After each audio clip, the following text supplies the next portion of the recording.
Assalamualaikum warahmatullahi wabarakatuh. Bertemu lagi dengan saya Luluatul Masuna dari kelas A31. Untuk pertemuan malam hari ini kita akan membahas materi terkait dengan tujuan dan fungsi pendidikan Islam luar sekolah. Dari pertemuan selanjutnya kita sudah membahas tentang pengertian macam-macam pendidikan luar sekolah, dan untuk pertemuan kali ini kita akan membahas tentang tujuan dari pendidikan Islam luar sekolah. Ada beberapa tujuan dari pelaksanaan pendidikan Islam luar sekolah. Yang pertama yaitu melayani masyarakat belajar agar dapat tumbuh dan berkembang sedini mungkin. Ini maksudnya adalah ketika pendidikan formal memiliki batasan usia atau awal usia atau usia minimal untuk masuk di lembaga formal, tetapi di pendidikan luar sekolah ini biasanya tidak memberikan batasan usia. Di sini hanya berdasarkan terhadap kemampuan seorang anak. Misalnya anak usia 3 tahun, 4 tahun tapi sudah bisa mengaji, sudah bisa membedakan huruf hijaiyah, itu bisa melaksanakan atau bisa mengikuti pendidikan Islam luar sekolah.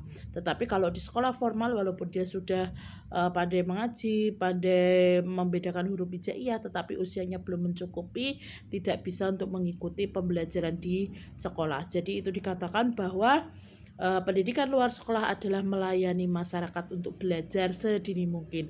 Yang kedua yaitu membina masyarakat agar memiliki pengetahuan dan keterampilan ataupun sikap mental yang dibutuhkan dalam kehidupannya di masyarakat.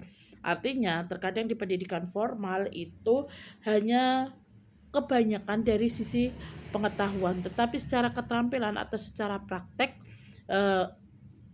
belum terlalu mendalam. Jadi diperkuat lagi dengan pendidikan di luar sekolah. Contoh misalnya di sekolah diajarkan tentang materi fikih, tetapi di pendidikan Islam luar sekolah ini diajarkan fikih lebih lengkap dari beberapa kitab, bahkan sampai memaknai kitab kuning atau kitab sebagai rujukan utama. Tapi kalau di sekolah formal itu tidak diajarkan seperti itu, hanya secara global saja, tidak terkait dengan kitabnya, cara memaknai kitab, apalagi sampai menggunakan huruf pegon, itu tidak.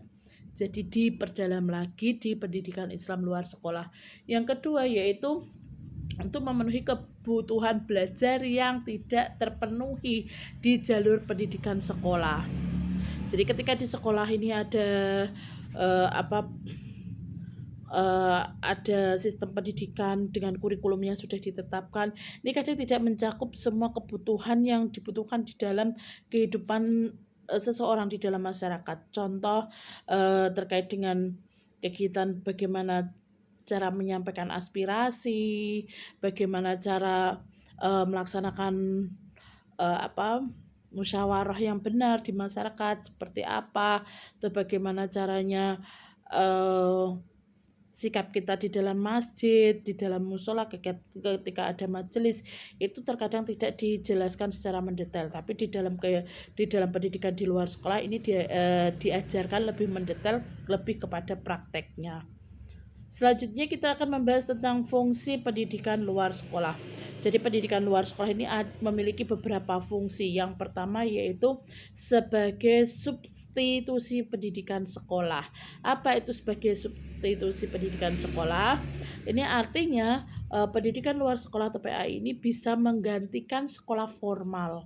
Ya, jadi berperan bisa menjadi pengganti ketika sekolah formal itu tidak bisa dilaksanakan. Contoh, misalnya seseorang memiliki anak yang sudah hafal Al-Quran dan sejak dini dimasukkan ke dalam pondok pesantren. Akhirnya di dalam pondok pesantren tidak mengikuti sekolah formal, tetapi mengikuti sekolah atau program pendidikan agama Islam di luar sekolah.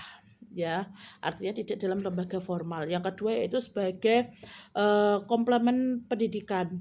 Jadi komplement itu artinya melengkapi. Jadi pendidikan di luar sekolah ini fungsinya untuk melengkapi program yang sudah ada di sekolahan, tetapi belum secara menyeluruh. Akhirnya dilengkapi dengan pendidikan luar sekolah. Contoh seperti TPQ itu juga berperan sebagai pelengkap pendidikan agama Islam di sekolah. Yang ketiga sebagai suplemen. Suplemen itu apa? Suplemen itu sebagai tambahan atau sebagai motivasi lebih sehingga anak bisa melaksanakan pendidikan di formal ya, dan juga